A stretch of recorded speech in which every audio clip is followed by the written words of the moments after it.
without further ado, I'd like to introduce our first panelist, our first speaker, Professor Donna Cross. Dr. Donna Cross is a behavioral scientist and professor at the University of Western Australia and a senior researcher at the Telethon Kids Institute. Donna has received over $84 million in competitive applied research funding, which has contributed to significant health and education policy and practice change in schools and communities. Her research addresses children's and adolescents' social and emotional well-being, mental health promotion, bullying prevention, and positive and safe online behavior. For her leadership improving children's and adolescents' mental health and well-being, Donna received an OAM, Medal of Order of Australia. She was the 2012 WA Australian of the Year and the 2022 inductee of the WA Women's Hall of Fame. And if that's not enough, she is a fellow of the esteemed Australian Academy of Health and Medical Science. So she's clearly an expert on the chosen topic today, which is promoting healthy technology use, something that really has impacted just about everyone I know. How do we actually navigate using our technology and devices in a health and safe way? So I'd like to introduce Professor Donna Cross up to the podium. Thank you.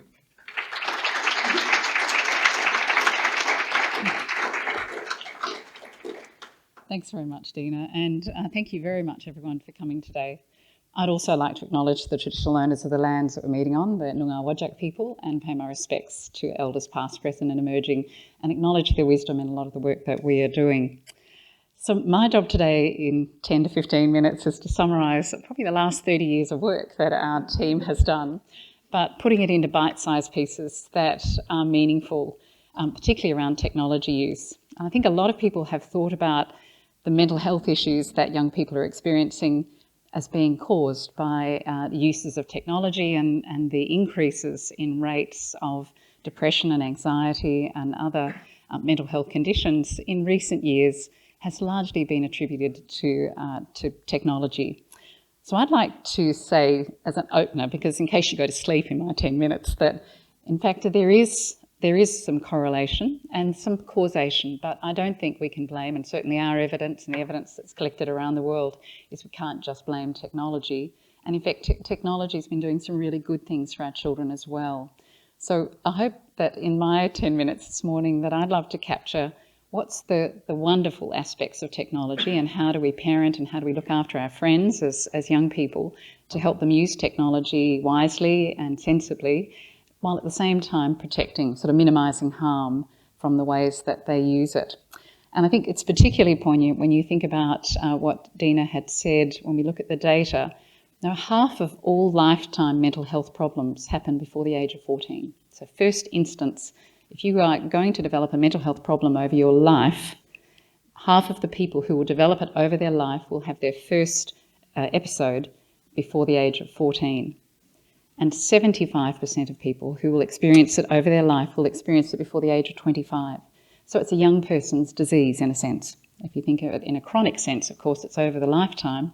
But the reason for us investing so deeply and taking action to support children is because children are the most likely to be initially affected, and therefore the importance of promoting their mental health, thinking about, so not just how do we protect them from having mental illness, but what are the things that we need to do to really strengthen and make our children as resilient as possible so that they can deal with the ups and downs. The ups and downs are important. Everyone is going to go through periods where they have difficulties.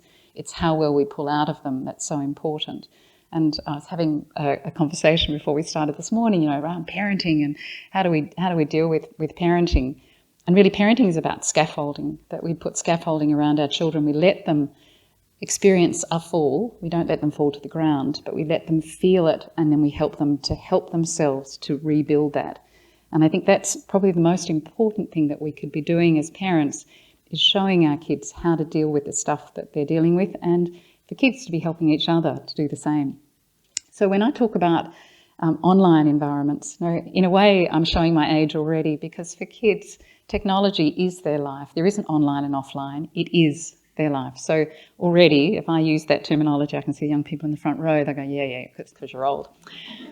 So when we think about technology, I think one of the easiest ways, particularly for old people like me, to think about it is to think about a swimming pool and how we as adults protect our children but get them to enjoy a swimming pool.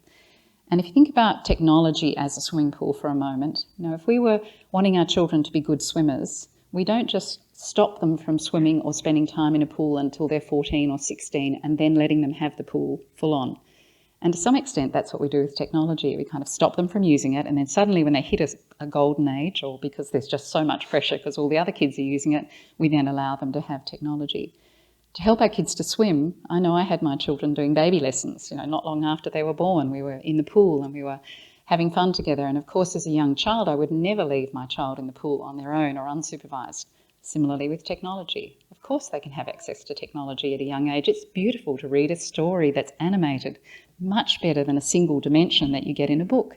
Because children at a very young age, their brain development doesn't let them to connect that a flat picture of an elephant is the same as the elephant at the zoo. So the learning is enriched when we are using technology to engage. So it's not about screen time, it's about screen use. So if we say to our children, you can only have technology an hour a day, in fact, that's not helping them much at all. It'd be like, so you can only be in the pool an hour a day, but I'm not going to supervise you or do anything. You can just go and play. And if you drown in that 1 hour, well, that's not so good. So when you think about, how would you let your children use the pool to be safe? You would supervise them. You would put fences around the pool to stop them from going in there when you're not looking. You would shoulder surf in the sense that you would be with them in the pool. You would teach them skills. You send them off for swimming lessons so that they know how to use the pool effectively. You think about all the actions that we take to help children swim well. We should be taking exactly those actions to help them use technology well. So they have fun with it, as they would have fun in a pool, and they develop good skills. So they know how to save somebody if somebody's suddenly drowning. We teach our children first aid. We teach them how to do rescues in the pool. The people who see young people hurting online are other peers. So one of the most important things we can do for our children is to show them what they can do to help their friends when they see their friends being hurt online. And one of the most important things is to send them a message. So if you see somebody being bullied online, it's actually way easier to be a bystander to help that person being bullied online than it is face-to-face. It's a pretty brave person who can go up to somebody bullying and say, stop that, you're hurting such and such. But online, you can go to instant messaging, you can choose another way to send a message to that person saying, I saw what happened, it's just awful, what can I do to help? And that's probably one of the most important first aid actions that young people can do to help each other. So as parents, teaching our kids first aid in online environments is really important, to be good bystanders, to not tolerate poor behaviour, because they're the ones who are going to see the poor behaviour before we do. So if you take my analogy of the swimming pool and you think about all of those actions that you would take to keep your children safe, it really is very easy to think about what are the actions I need to do as a parent to keep my children safe when they're using technology. Lots of practice, build skills, spend time with them, don't let them swim alone, put fences around the pool and teach them first aid so that they can take action. Now, there are some other really specific things. I know I've only got probably 5 minutes left. I'll wait for Dina to wind me up. Things that we worry about with technology. And you think about the physical effects. We're here to talk about mental health, but just remind us things like posture. We know that blue light is really bad in terms of melanin secretion, and it discourages people from sleeping. And we know that sleeping is the biggest predictor of those mental health problems that Dina was talking about. So the reason children are experiencing more anxiety and depression than we've seen before is they're getting a lot less sleep than they have been. And we've been monitoring this really closely, and part of that is their technology use, being allowed to have their mobile phones in their bedrooms at night. My kids use the line, but I need an alarm to wake up, Mum. I bought them an alarm clock. The phones stay in the kitchen. Now, there are actions that we should be taking. We wouldn't let our children swim all night.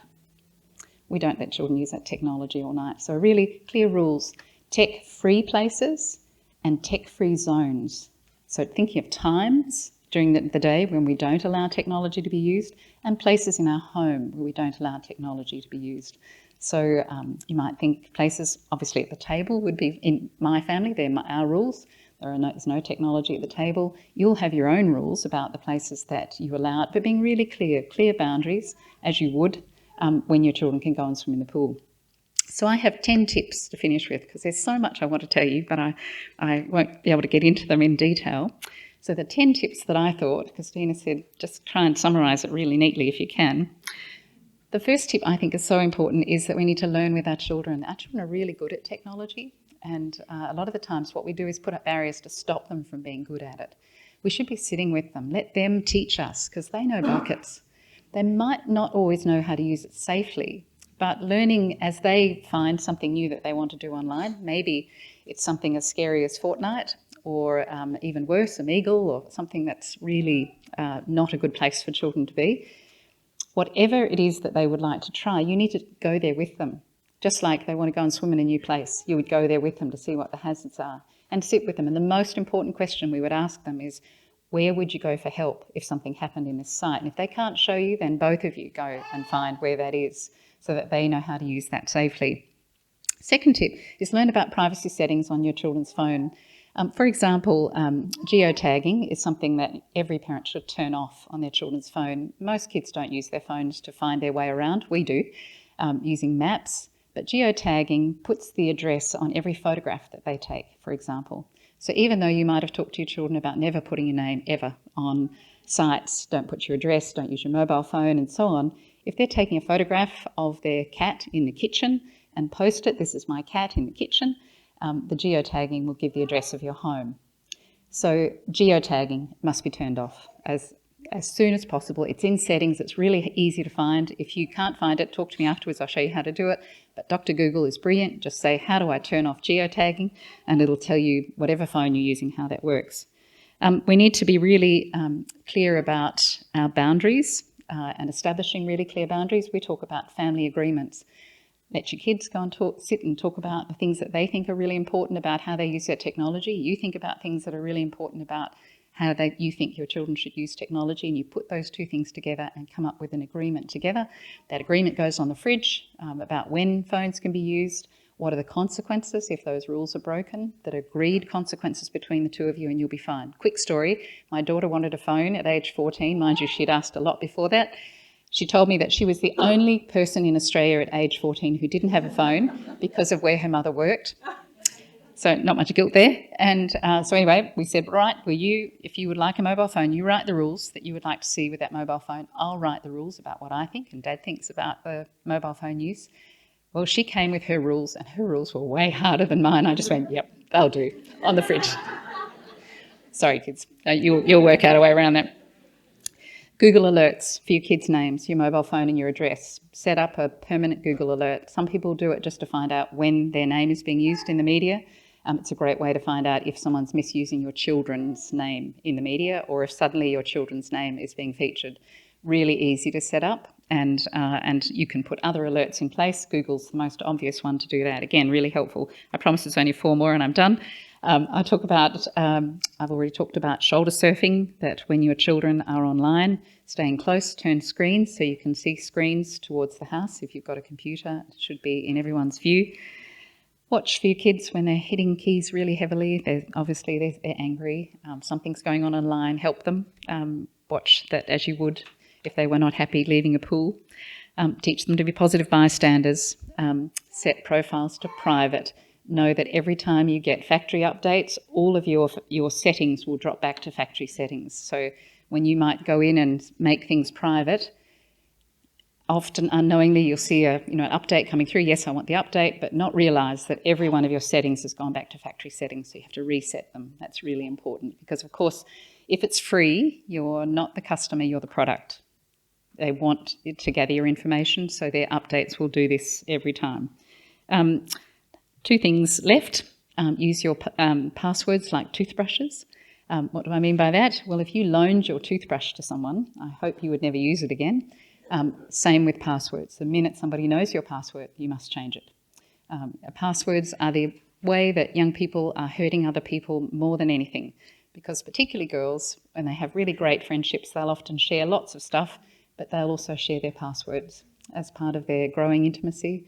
The minute you share your password, if somebody wants to bully, they'll use your password and your identity to do it, because obviously they can be tracked. So passwords, precious as anything. So as parents, really work with your kids and talk to them a lot about the importance of passwords, and to not use chocolate or pizza as their password, because often social networking sites will prompt you with what's your favourite food. So if you ever want to crack into your kids' websites or social networking sites, try pizza or chocolate. It's usually something that they would have been prompted to do. So as I finish, I wish you lots of luck supporting your children online.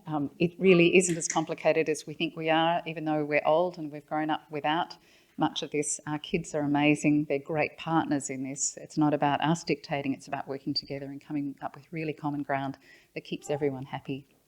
Thank you.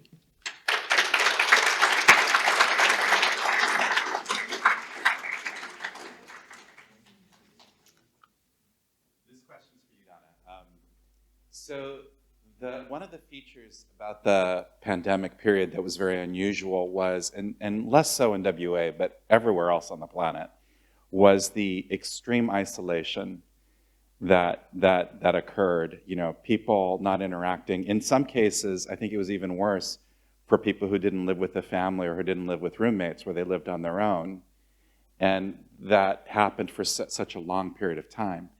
What effect have you been seeing, either in your research or in the literature, around what enduring impact that's having in society?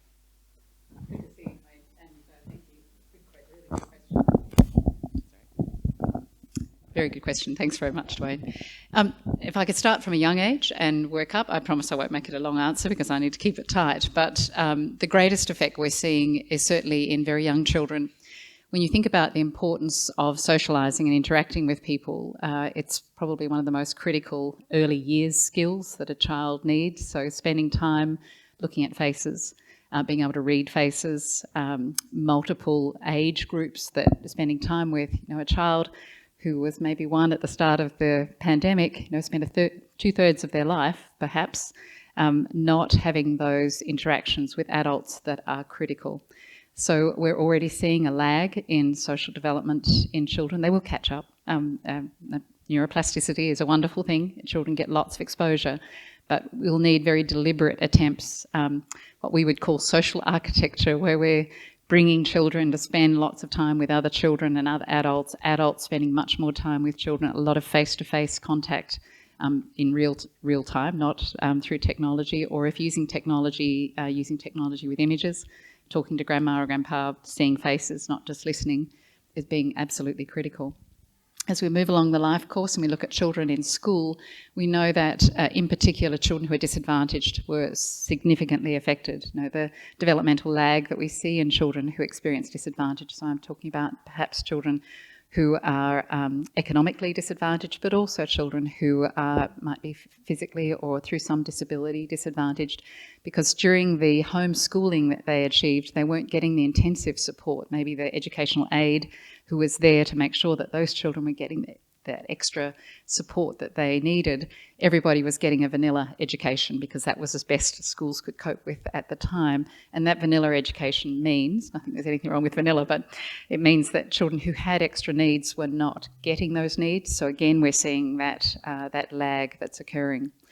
We're also seeing a very heightened use of technology. I'm sure that's where your question has come from as well, Dwayne. We all relied heavily on technology to be able to remain connected, and habits have become established. And I think it's being really alert to the fact that do I need to use technology now, or could I walk to my colleague's desk? I'm so used to talking to them through a screen. So really being very deliberate and intentional in the ways that we are engaging with our friends and supporting them. And for adults, again, helping adults reconnect to their workplace, to their friends.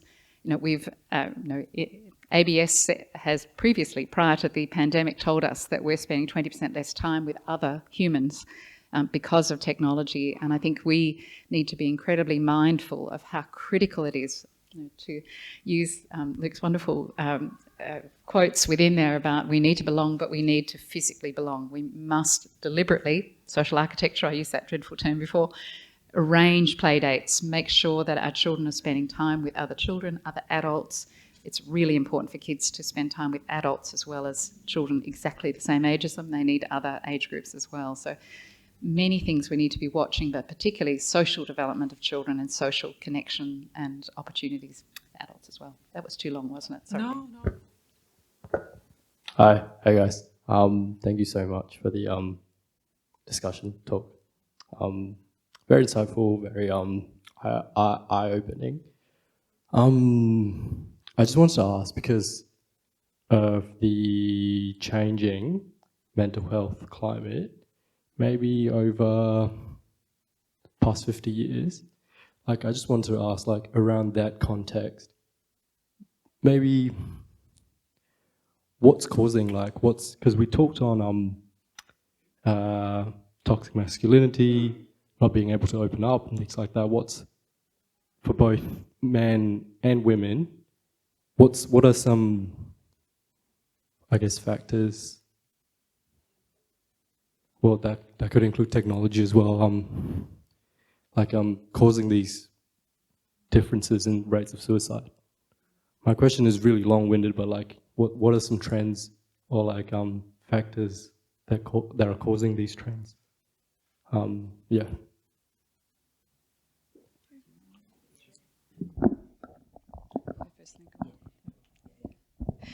I hope I can contribute to part of the answer.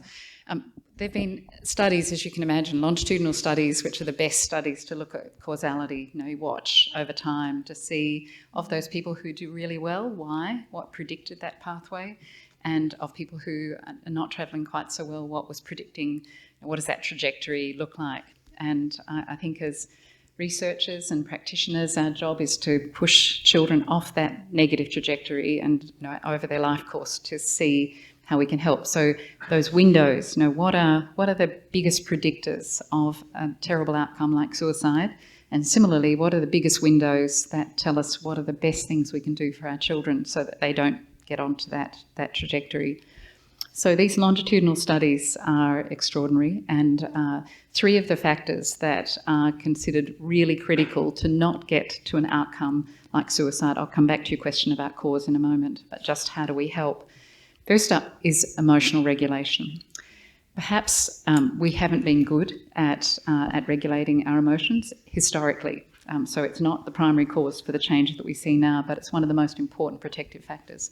So being aware, so self-awareness, when I'm feeling sad or when I'm feeling low, when I'm feeling angry, knowing how that feels and picking it up early versus just letting it run and doing something about it. So that's self-management, self-awareness, self-management. All right, what can I do? I can move away from this situation. I can go for a run. I can have something to eat. I can talk to a friend. All of those kinds of actions are really critical. And to some extent, we've lost the ability to think about what we should do because we've been given permission to let our emotions run. So it's catching that early, teaching young people at a very early age how to regulate their emotions. People who regulate well have lots of friends. We know friendships are really important, protective factors. Having people around you who love you, different age groups of people, adults as well as older kids, younger kids, same age kids. So building those social skills and finding ways to be reciprocated, good friends to others, and showing those friendships also highly protected. 2 really critical factors: my social awareness, social management, my self-awareness and self-management.